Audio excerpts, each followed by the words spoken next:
Nongeye kugusuhuza kandi muri ikaze yo gukurikirana Geno Media TV ndetse nawe ugeze kuri channel yacu aribwo bwa mbere tuguhaye ikaze. Turagusaba ko ukanda subscribe ugakanda kuri ako kamenyetso k'inzogera kugira ngo inkuru zacu zijye zikugeraho uri uwa mbere ndetse na filimi zinyura kuri iyi channel zikugeraho uri uwa mbere. Turagushimiye kubikoze. Uyu munsi tugiye kugaruka ku mateka y'icyamamare mukunda muri benshi nk'uko mwamaze kuyibona, yitwa Marina.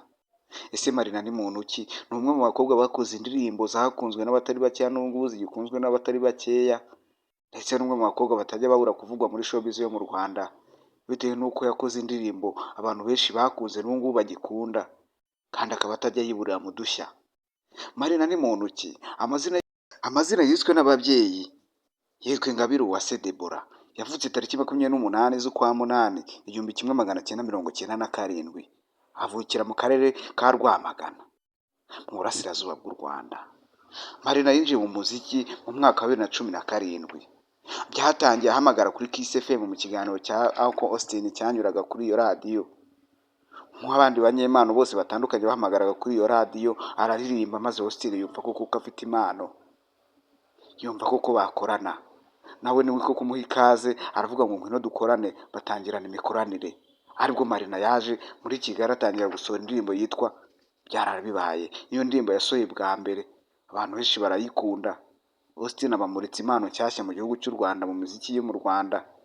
Benshi batangira kuvuga ati uyu nguyu uje uririmba nka Priscilla cyangwa se Princess Priscilla yaba ari muntu ki? Marina izina rye ritangira kwandikwa ku mbuga nkoranyambaga, hose bamenya Marina. Hari mu kwezi kwa kabiri 2017 ubwo yasuraga iyo ndirimbo yitwa Byararabibaye. Abantu baratangira kumukunda nk'uko nakubwiye, dore ko yaje ari indirimbo y'umwihariko ndetse ku mukobwa wari ugifite amaraso mashyashya mu muziki y'u Rwanda. Abantu benshi baramumenye baranamukunda. Marina ukomeje kuvugwaho muri iyi minsi bitewe n'uko abantu benshi bari kuvuga ko yaba yariyongeresheje umubiri cyangwa se bimwe mu bice by'umubiri wiwe nko kwiyongeresha ikibuno. Kugeza ubu ngubu akaba nta kintu arabivugaho, cyane cyane ko abantu benshi bavuga ko akiri kwa muganga kubera ko byamugizeho ingaruka. Ese Marina ni muntu ki? Marina uyu munsi tugiye kuvugaho cyangwa se tugarukaho ni muntu ki? Ese we waba umuziho iki? Ese waba warakunze ihe ndirimbo yiwe? Dore ko yaje gukomeza agakora indirimbo kugeza n'ubu ngubu, indirimbo zahitinze zigikundwa n'abantu batari bake, indirimbo zakunzwe n'abatari bake nk'uko nari mbikubwiye. Dore ko yagiye agaragara mu makorabo atandukanye, aho Uncle Austin yari amaze kumurika impano nshyashya iri mu gihugu cy'u Rwanda. Amarebo menshi yatangiye kumuhanga amaso, haribwo uwitwa Badrama cyangwa se The Man on Top yamusinyishije kontara yo kuba bakorana muri rebo yabo. Harimo Safi, harimo Queen Cha, harimo n'abandi bahanzi batandukanye nka Kevin Mbanda. Marina rero ntago byarangira ngo kuko yakomeje nanone kuvugwaho gukundana n'uwari boss we cyangwa se wari umuhagarariye muri rebo ariwe Badrama, ariko bo bakomeje kugenda babihakana. Marina yakoze indirimbo nyinshi zitandukanye zakunzwe nk'uko nabikubwiye. Yaje kugenda agaragara mu makorabo atandukanye nkitwa Too Much ya Jay Polly ndetse n'izindi zitandukanye yagiye agaragaramo. Uyu muhanzi ni umwe mu bahanzi batazigera bibagirana kubera ko n'ubu ngubu baracyakora, nubwo kugeza ubu ngubu bacecetse utamenye ibyo ahugiyemo nyuma y'uko bamuvuze ko yagiye kongeresha ibice byiwe by'umubiri nk'uko nabikubwiye, ariko akaba ataragira icyo atangaza. N'ubu ngubu akaba akiri kwa muganga.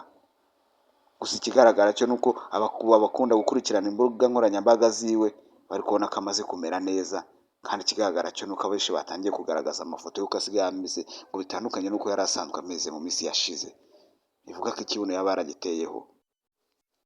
Marina wakomeje kugenda avugwa ku nkundo n'abandi basitari batandukanye, cyangwa se ari mu nkundo n'abandi basitari batandukanye, harimo nk'uwitwa Ivan cyangwa se Ivan Muziki. Ariko kugeza ubu ngubu nabo bakaba barabanye igihe kinini, abenshi bakunda kubabonana. Twari twiteze ko mu minsi mike bashobora no kutwereka ibirori bitandukanye, ariko kugeza ubu ngubu yaba Ivan Muziki cyangwa se Marina nta n'umwe uri kuvuga aho bageze cyangwa se aho urugendo rwabo rugeze mu rukundo rwabo. Marina ubu ngubu kugeza ubu ngubu akaba ataragaruka ku butaka bw'u Rwanda cyangwa se ngo agire icyo atangaza ku byamuvuzweho nk'uko yariteresheje ikibuno. Marina wakunzwe n'abatari bakeya, ubu ngubu abenshi baracyamutegereje kugira ngo bumve icyo atangaza. Ese koko yaba yaritereshejeho ikibuno? Ukurikije uko mubona kuri aya mafoto wagiye ubona atandukanye ndetse n'amafoto yandi uri ugenda ubona ku mbuga nkoranyambaga z'abantu batandukanye nk'abifashisha ku nkuta za X batangiye gushyira amafoto mashyashya bagaragaza ko Marina yaba yateresheje ikibuno kandi yaba agaragara neza, dore ko n'abandi bari kumunenga bavuga ko mbere aribwo yari ameze neza, uko yari yitereye bisanzwe atariteresha icyo kibuno, bakaba bavuga ko aribwo yari ameze neza. Ese Marina wowe umuziho iki? Uyu Marina turi kuvuga ni umwe mu bantu bakunzwe cyane kandi n'ubu ngubu bagikunzwe, wakomeje gukora indirimbo z'amahiti, dore ko yagiye agaragara mu makorabo atandukanye ndetse nawe ubwe agakora indirimbo nziza cyane, yaba izo yakoreye hano mu Rwanda n'izo yakoreye ku migabane yaho hirya iyo ngiyo muri Afurika cyangwa se ku mugabane w'Uburayi. Ubu ni Marina Deborah turi kuvugaho cyangwa se Ingabire Uwase Deborah, mwese mwakunze cyangwa se muzi nka Marina. Hari undi musitari ushaka ko tuzakuzanira amakuru yiwe cyangwa se ushaka ko tuzavugaho, twandikire muri komenti utubwire uwo ushaka ko tuzavugaho. Njye twabanye muri iki kiganiro kirebera hamwe ubuzima bwa Uwase cyangwa se Ingabire Uwase Deborah, nitwa Brown, tuzasubira ubutaha. Ciao ciao, turabakunda cyane, mwibutsa ko niba utarakanda subscribe nyaboneka kanda subscribe kuko tubafitiye ibyiza byinshi cyane bikiza. Uyu munsi twagaruka kuri Marina, tuzasubira ubutaha.